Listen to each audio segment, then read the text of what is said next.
Olá pessoal, a paz do Senhor para todos vocês. Sejam todos muito bem-vindos ao nosso canal e é sempre muito bom tê-los por aqui. Eu tenho um outro vídeo dessa mesma lição de número 4, mas ali eu trabalho somente a sessão da leitura bíblica em classe.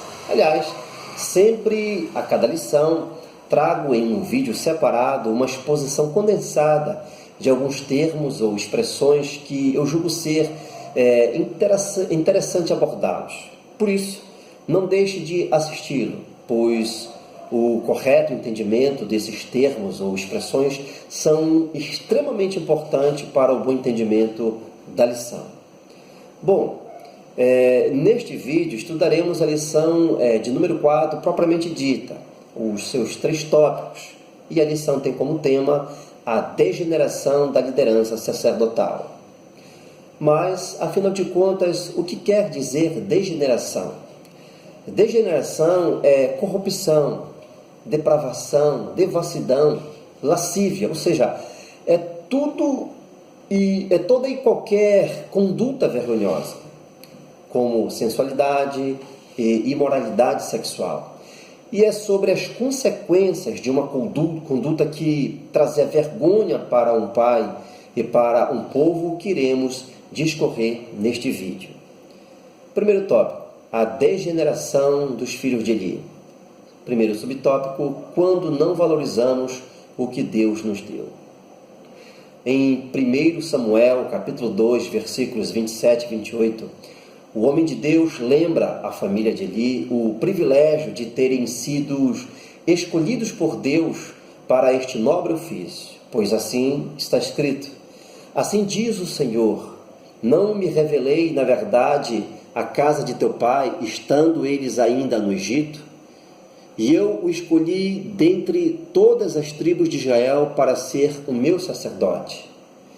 Teu pai é uma referência a Arão, sacerdote escolhido por Deus, o primeiro da casa sacerdotal de Israel, de acordo com o Êxodo, capítulo 28, e versículo 1, que diz: depois farás chegar a ti teu irmão Arão e seus filhos com ele, dentre os filhos de Israel, para me administrarem o ofício sacerdotal, a saber, Arão, Nadab, Abiú, Eleazar e Itamar.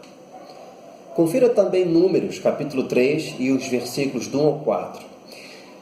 Embora a genealogia de Eli não se encontre em parte alguma do Antigo Testamento, o escritor das crônicas declara em 1 Crônicas, capítulo 24, e o versículo 3, que um dos descendentes de Eli, Aimeleque, era um dos filhos de Itamar, o 4º filho de Arão, pois assim diz o texto: e Davi, juntamente com Zadok, dos filhos de Eleazar, e com Aimeleque, dos filhos de Itamar, os distribuiu segundo os deveres do seu serviço.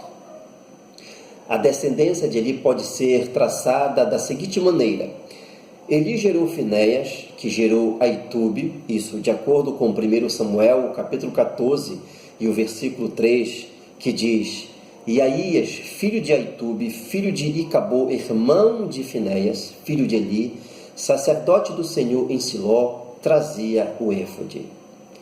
Aitube gerou Aimeleque, que gerou Abiatar, isso de acordo com 1 Samuel, capítulo 22, e o versículo 20, que diz: porém, escapou um dos filhos de Aimeleque, filho de Aitube, cujo nome era Abiatar, o qual fugiu atrás de Davi. E Abiatar gerou Aimeleque, de acordo com 2 Samuel, capítulo 8, e o versículo 17, que diz: e Zadok, filho de Aitube, e Aimeleque, filho de Abiatar, eram sacerdotes. Confira também 1 Crônicas, capítulo 24, e versículo 6. O Senhor é quem tinha dado à linhagem de Eli a autoridade sacerdotal.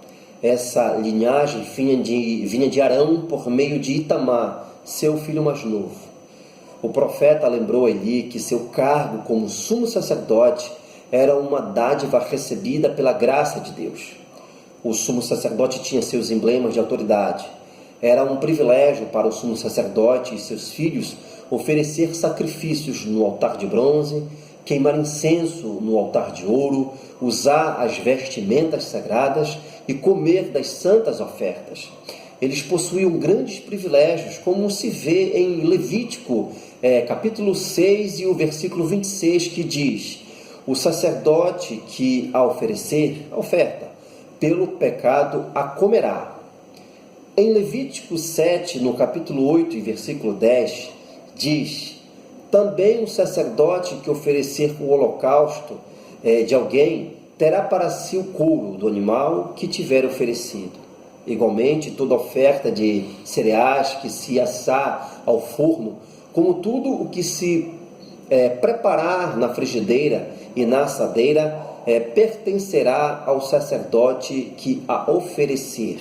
Também toda oferta de cereais, seja ela amassada com azeite, ou seja seca, pertencerá a todos os filhos de Arão. E nos versículos 31 e 32, do mesmo capítulo 7 de Levítico, diz: e o sacerdote queimará a gordura sobre o altar, mas o peito pertencerá a Arão e a seus filhos. E dos sacrifícios das vossas ofertas pacíficas, dareis a coxa direita ao sacerdote por oferta alçada.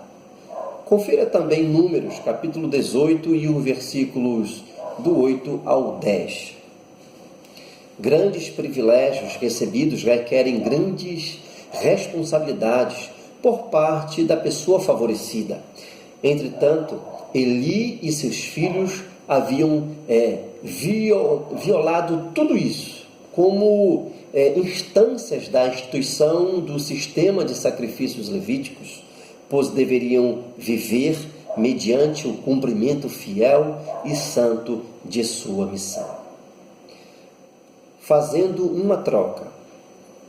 No versículo 17 de 1 Samuel, capítulo 2, está escrito que os filhos de Eli não se importavam com o Senhor. O termo hebraico usado aqui vem da raiz yadá, que significa conhecer, no sentido de ter proximidade de. Os hebreus consideravam o conhecimento primeiramente como algo não bem como intelectual, mas sim como algo completamente pessoal. Nas Escrituras, conhecer ou não conhecer o Senhor normalmente se refere a um conhecimento pessoal de Deus, em adoração e em obediência. Os filhos de Eli, apesar de terem acesso à lei e servirem no tabernáculo, não conheciam o Senhor. Eles não possuíam qualquer conhecimento íntimo e pessoal de Deus. Eles não tinham nenhuma consideração pelo Senhor. Podemos estar certo de que Eli havia treinado seus 2 filhos, mas eles rejeitaram os esforços do pai, trocando seus ensinamentos, suas orientações e seus conselhos pelas suas próprias convicções, seguindo suas próprias veredas pervertidas. Os Targums dizem aqui que eles não temiam o Senhor. Já no versículo 29 de 1 Samuel, capítulo 2, diz: por que pisais aos pés? Isso de acordo com o texto massorético, mas a Septuaginta, apoiada pelos achados do Mar Morto, ali nas cavernas de Qumran, traz: por que tratais isso com desprezo? Pisais vem da raiz hebraica baat, que significa chutar, com o sentido de desprezar. A imagem está fundamentada na vida pastoril do povo de Israel. Um boi ou um jumento, se for excessivamente engordado, torna-se difícil de ser conduzido e recusa-se a obedecer ao seu dono. Assim como um boi cevado pisa o seu dono, Eli e seus filhos chutavam os sacrifícios de Deus em desprezo, como se nada fossem. A forma do verbo, inclusive, indica uma ação habitual, constante. Já no versículo 22 de 1 Samuel, capítulo 2, diz que os filhos de Eli se deitavam com as mulheres à porta da tenda da congregação. A imoralidade dos descendentes do sumo sacerdote mais se agravavam pelo fato de que pecavam com mulheres que serviam no tabernáculo, profanando assim um lugar sagrado. Os filhos de Eli trocaram o Senhor pelos prazeres da vida. O apóstolo Paulo menciona os que são mais amigos dos prazeres do mundo do que de Deus. Traidores, obstinados, orgulhosos, mais amigos dos deleites do que amigos de Deus. 2 Timóteo, capítulo 3 e o versículo 4. As consequências para quem peca contra Deus. Na parte A do versículo 25 de 1 Samuel, capítulo 2, está escrito: pecando homem contra homem, os juízes o julgarão. A lei provia punições para os pecados e permitia que os juízes tomassem decisões a respeito. Eles arbitravam em casos nos quais uma pessoa tivesse ofendido ou maltratado outra pessoa. Portanto, havia um sistema próprio de repreensão e castigo quando os casos envolviam homem contra homem. Mas os filhos de Eli haviam entrado no perigoso campo das ofensas contra o próprio Deus. Pois a parte B do mesmo versículo diz: pecando, porém, o homem contra o Senhor, quem rogará por ele? E nesse caso, nenhum juiz humano podia ser convocado para decidir a questão.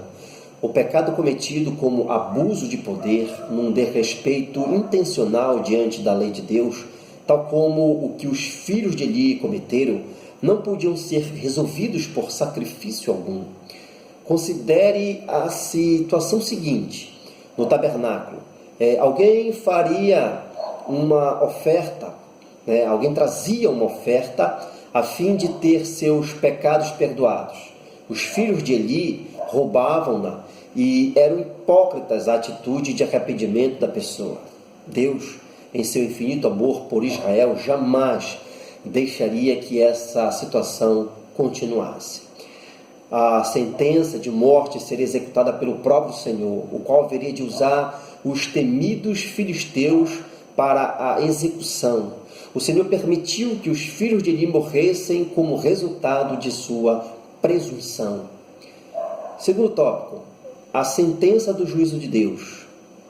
Primeiro subtópico, a experiência profética de Samuel. Nos versículos 4 e 10 de 1 Samuel, capítulo 3, o Senhor chama Samuel repetindo 2 vezes seu nome: Samuel, Samuel.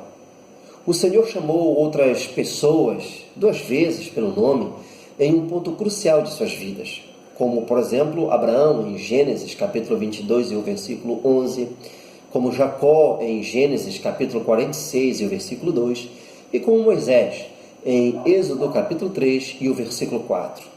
O Senhor chamou Samuel por 4 vezes para transmitir uma importante mensagem. Samuel, profeta ainda adolescente, estava entrando em um período espiritual mais ativo, pois jamais tinha passado por tal experiência. Agora começava a aprender sobre os caminhos maravilhosos do Senhor.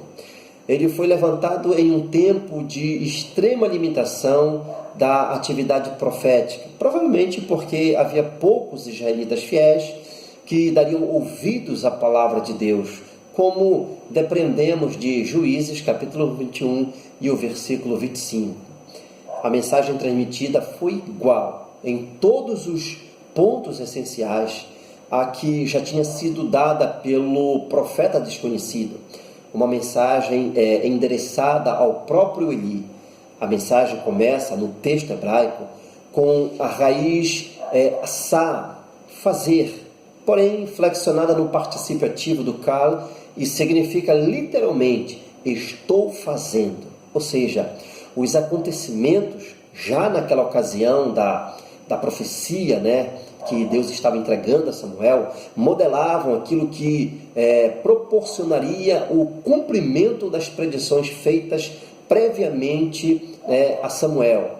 Samuel nada sabia da mensagem que o profeta anônimo havia transmitido a ele, mas a mensagem que recebeu de Deus confirmava as palavras proféticas do profeta anônimo. O Senhor julgaria a casa de Eli, pois seus 2 filhos se fizeram blasfemos, e Eli não tomou atitude alguma para refreá-los. Sentença pronunciada. A mensagem já havia sido entregue a Eli por meio do anônimo homem de Deus em 1 Samuel, capítulo 2, versículos do 27 ao 36. O profeta adolescente, Samuel, recebeu idêntica mensagem em seus pontos cruciais e essenciais, de acordo com 1 Samuel, capítulo 3, e os versículos 11 ao 14. Durante este aparecimento noturno do Senhor a Samuel, o juízo sobre a casa de Eli é anunciado pela segunda vez. A invasão dos filisteus, que matariam os sacerdotes desviados e levariam para longe a Arca da Aliança, daria início à sequência de calamidades. E lembremos que somente nos dias de Davi, aquela peça do tabernáculo seria devolvida a Israel. A desgraça da família de Eli. Haveria um começo do julgamento divino e sua continuação e o seu fim. A questão toda seria processada por estágios, não imediatamente, nem de uma única vez, mas por etapas. Tudo começou com a morte de Ofni e Finéias, em 1 Samuel, capítulo 4, e o versículo 11. Prosseguiu com a matança de Aimeleque e dos 85 sacerdotes de Nob, no tempo de Saul, em 1 Samuel, capítulo 22, do versículo 11 ao 18.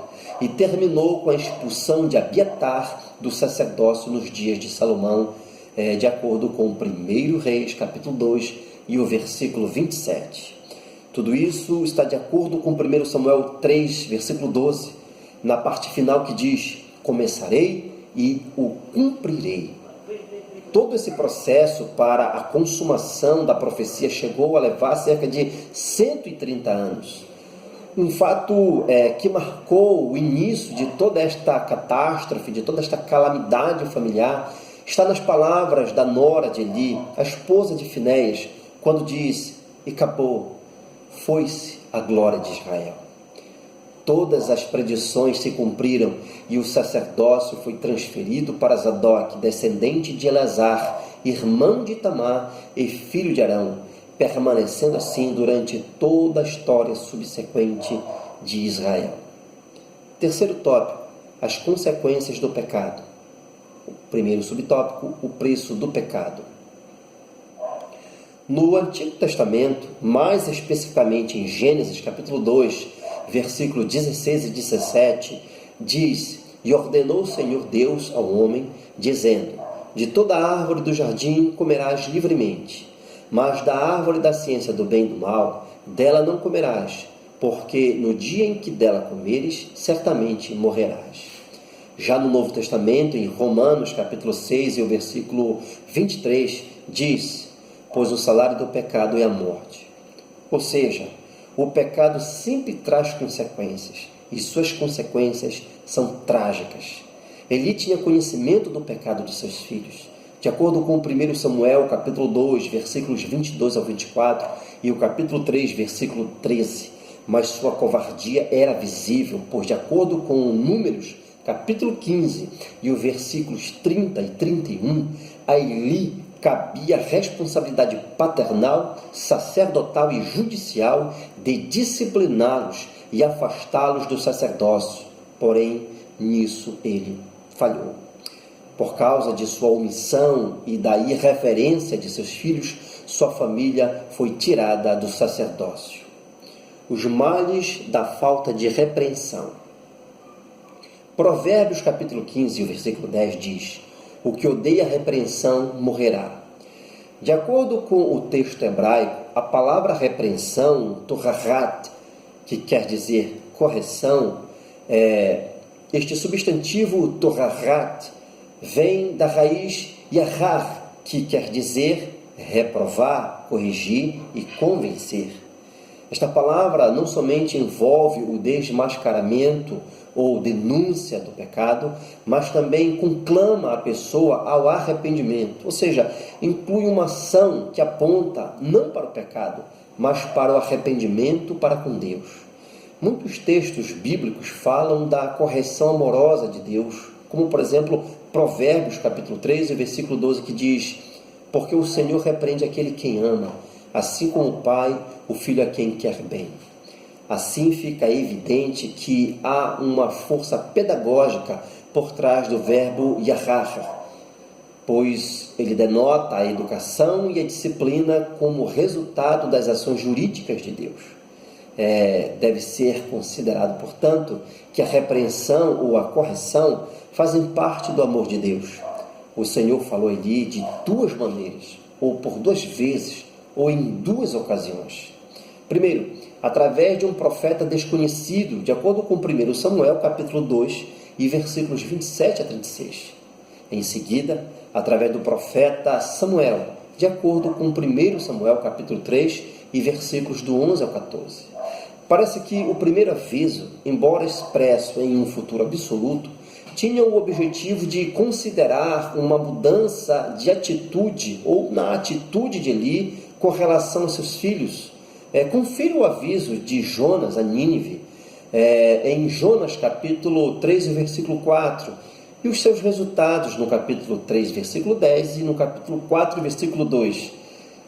No entanto, não houve esta mudança, este arrependimento como houve em Nínive, em Eli e em seus filhos. Não houve. Pois o versículo 13 de 1 Samuel 3 diz: porque já lhe disse que eu julgarei a sua casa para sempre, pela iniquidade que ele bem conhecia. Por não atentar para a repreensão do Senhor, a casa de Eli padeceu. Pecados voluntários e deliberados não têm perdão. As ofertas pelo pecado eram oferecidas para cobrir pecados cometidos de forma inconsciente, de acordo com Levítico capítulo 5, versículos do 2 ao 6. Pecados cometidos por ignorância, de acordo com Levítico capítulo 4, versículos 2, 3, 13, 14, 22, 23, 27 e 28. O capítulo 5, versículo 15, 17, 18. E também cobriam certos tipos de profanações cerimoniais, conforme se lê em Levítico capítulo 12, do versículo 1 ao 8, o capítulo 14, do versículo 10 ao 20, e Números capítulo 6, do versículo 9 ao 11. Mas para o pecado com atitude desafiadora, de atrevimento ou arrogância, não havia expiação no Antigo Testamento. A eficácia dos sacrifícios da lei mosaica era limitada, como já vimos. Mas confira também o texto de Números, capítulo 15, do versículo 22 ao 29, que também fala da expiação de pecados cometidos por ignorância. Pois bem, sob a lei mosaica, veja qual era a pena por blasfêmia em Levítico, capítulo 24, do versículo 11 ao 16. Em Números 15, versículo 30 e 31. Veja também a pena por mostrar desprezo para o sacerdote, em Deuteronômio 17, versículo 12, e por desobedecer aos pais, em Deuteronômio 21, do 18 ao 21. Todos estes delitos descritos nessas referências, a pena era a pena de morte. Os pecados da casa de Eli desafiavam Deus, pois eram atos de pura arrogância e presunção. Eles desprezavam e não obedeciam seu pai, que também era o sumo sacerdote e juiz, pois no versículo 25 de 1 Samuel, capítulo 2, diz: mas não ouviram a voz de seu pai. E ainda blasfemavam contra Deus, de acordo com o versículo 13 de 1 Samuel, capítulo 3, que diz: fazendo-se seus filhos escravos. O próprio Eli havia previsto um juízo calamitoso ao dizer: pecando, porém, o homem contra o Senhor, quem rogará por ele? 1 Samuel, capítulo 2, versículo 25. Depois, um profeta anônimo anunciou a decadência de sua família ao dizer: eis que vem dias em que cortarei o teu braço. 1 Samuel 2, 31. Até que Samuel ratificou tudo ao declarar: naquele mesmo dia suscitarei contra Eli tudo quanto tenho falado contra a sua casa. Começá-lo-ei e acabá-lo-ei, 1 Samuel 3, 12. E assim Eli, Hófni e Finéias receberam em si mesmos o juízo de Deus. Confira 1 Samuel capítulo 4, versículos 11 e 18. Essa ideia, o conceito de blasfêmia sem perdão foi transferida para o Novo Testamento, conforme se vê em Mateus capítulo 12, versículos 31 e 32, Marcos capítulo 3, versículos 29 e 30, Lucas capítulo 12, versículo 10. Outros textos, aparentemente paralelos, devem ser interpretados à luz desta definição. Confira Hebreus capítulo 6, versículos 4 ao 6, o capítulo 10 e o versículo 26 ao 29 e 1 João capítulo 5 e o versículo 16. Bom, pessoal, por hoje é só. Se você gostou deste vídeo, não deixe de se inscrever, curta nossos vídeos e também de compartilhar com seus amigos das redes sociais. Um grande abraço do Irmão Júnior e até o próximo vídeo.